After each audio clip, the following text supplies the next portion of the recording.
Action. If you want the Iron Throne, take it. We have an army, a fleet, and 3 dragons. We should hit King's Landing now, hard, with everything we have.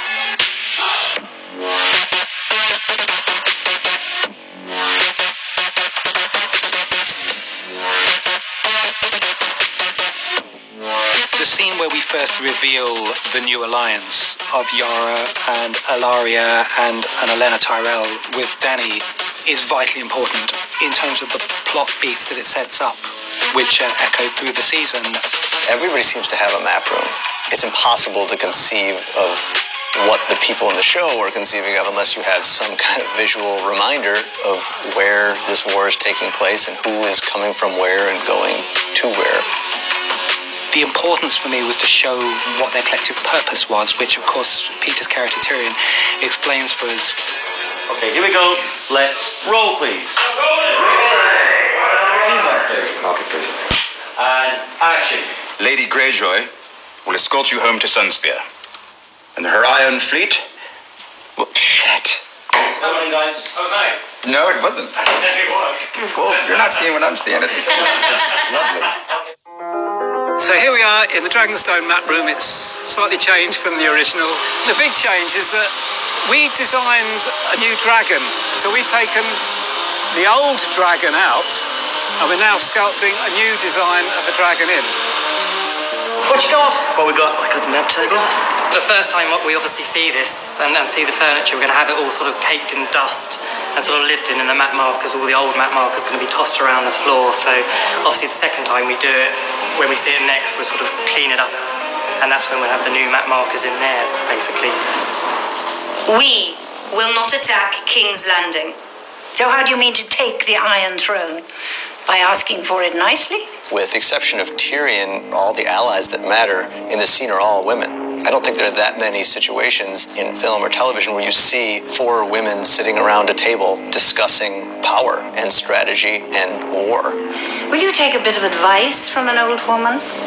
I've known a great many clever men. I've outlived them all. Do you know why? I ignored them. You're a dragon. Be a dragon.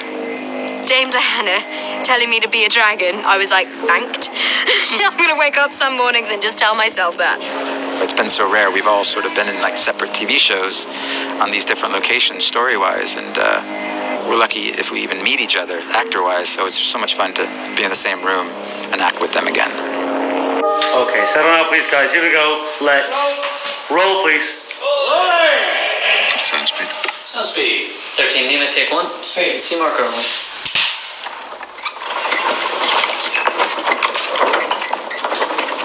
What are you doing? You're not dying today, Sir Jorah. The operation on Jorah was one of the major technical challenges for me in episodes 2 and 3. 99% of the credit goes to Barry and his incredible prosthetics team. It's something we hadn't necessarily done before, and it's like almost everything we do with prosthetics. It's all trial and error. We had to devise a way of removing the top outer skin of this disease and having an underlayer beneath which could bleed, and we'd have pus and various gooey things. And I think we had a team of 4 applying his body makeup. My call, I was picked up at the hotel at 1:45 in the morning, and it was 5 or 6 hours to get the full top body prosthetic done. Okay, and stand by to rip, please. Ripping in 3, 2, 1, rip. The props for this scene are props that will be used in one scene, never seen again.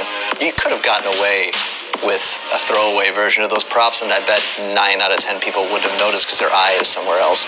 Deb doesn't approach her job thinking, well, nobody's gonna be looking over here. She gives equal focus to everything.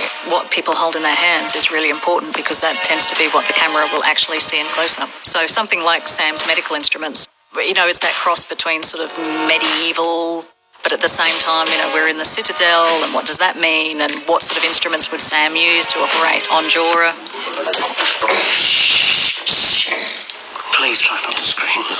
I had two specific images. One was the camera there and one was the camera there. The idea being that when we were seeing the scalpel cut through the grayscale, I wanted to also be able to see Ian's face and the pain of that. It had to have context. As a cutaway, it's just a prosthetic, but when Ian's face is in there, to me it comes to life.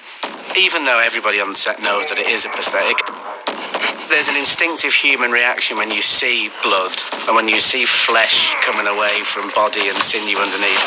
You just have that instinctive reaction that you can't really control, seeing something that shouldn't be seen.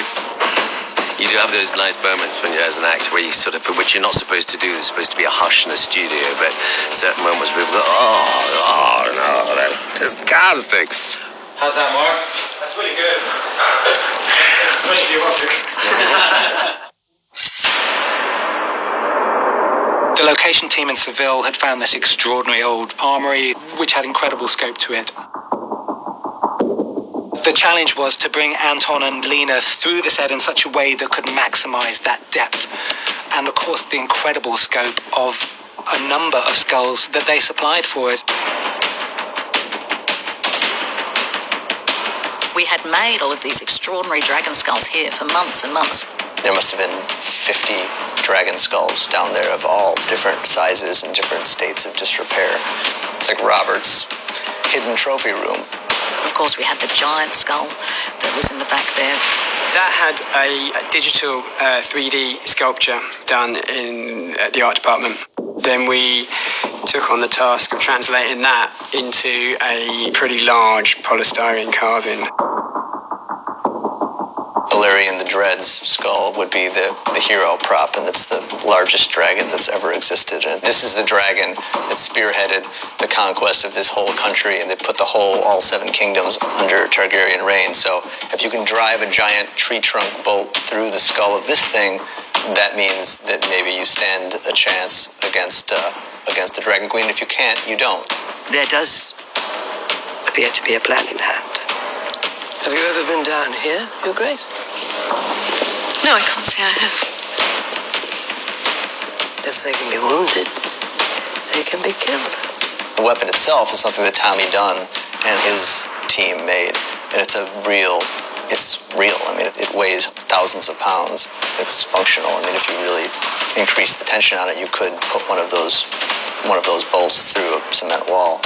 We didn't do that because that would not be safe. If you kindly pull that lever. He shows Cersei a working model. So he's basically saying to her, we can do this.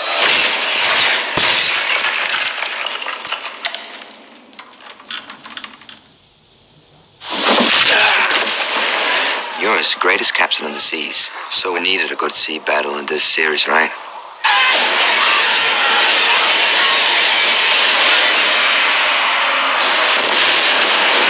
Yara and Theon did underestimate Euron's prowess and power.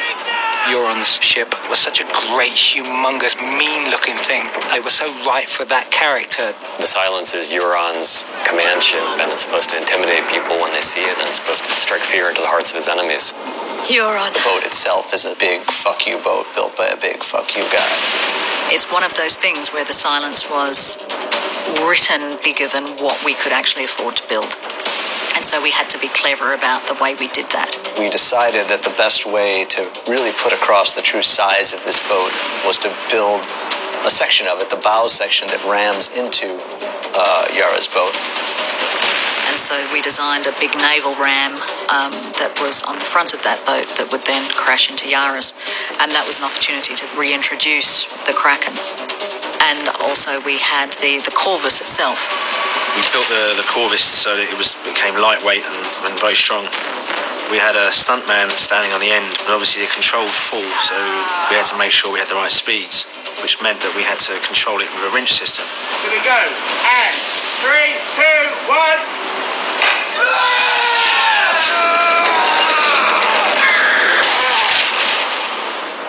One of the major challenges in the boat sequence was how to, sell the idea that this was happening at sea, that they were floating on water, and yet we're in a car park in Northern Ireland.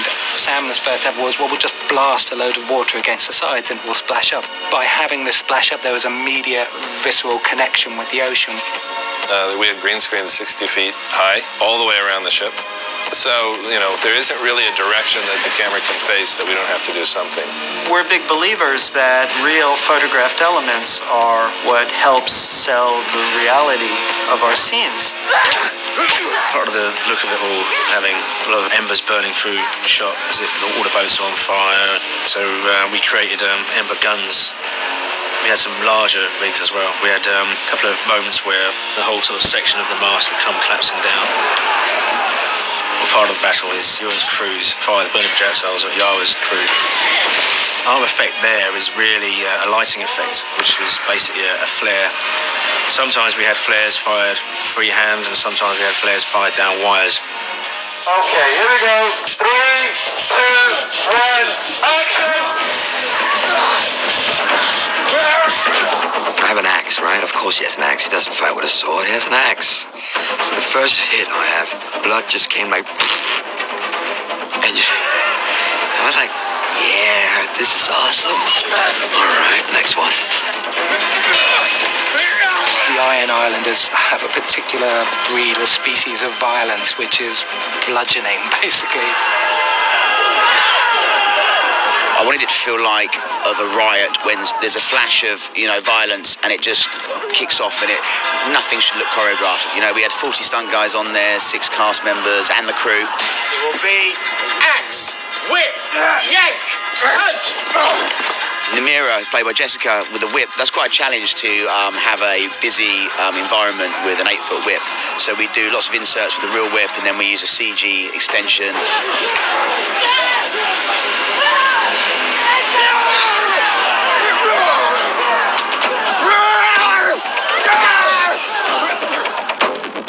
And then killing of the sand snakes, we orchestrated their deaths, and the whole point of that was for them both to see each other die.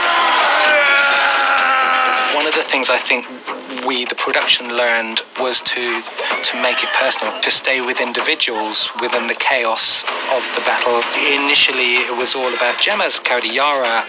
We also found that Euron was such fun that it became more of a split.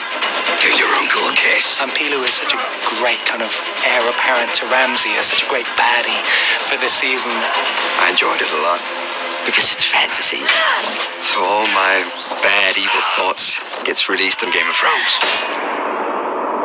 The key moment in the sequence is Yara coming up onto the poop deck area, and really that moment of looking out over the stern of her ship and seeing the enormity of the attack and knowing that all is lost and that the only thing to do is to fight to the last like a good Iron Islander. 3, 2, 1, action, you go. And then he's going to go on action, then we'll readjust. 3, 2, 1, action!